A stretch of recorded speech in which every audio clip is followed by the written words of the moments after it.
Бишкек шаарынын кала башчысы Айбек Жунушалиев социалдык медиадагы блогерлерди жаңы конуштарга чакырды. Бул тууралуу ал бүгүн 7 октябрда шаардагы жылуулук маселесине багытталган басма сөз жыйынында айтты.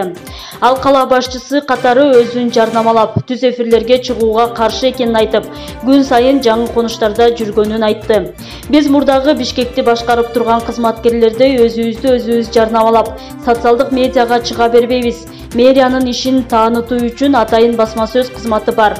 Мени издеген блогерлер жаңы конуштарды кыдырып жүргөн жеримен таба алат, деди Жунушалиев. 5 октябрдан баштап Бишкек шаарындагы мекеме ишканаларга, үйлөргө жылуулук бериле баштады. Быйыл Кыргызстанда токтогул суу сактагычындагы суунун аздыгынан электр энергиясында таңкыстык жаралууда. Учурда Кыргызстан электр энергиясын Түркмөнстандан, Тажикстандан, Өзбекстандан жана Казакстандан кошумча алууда.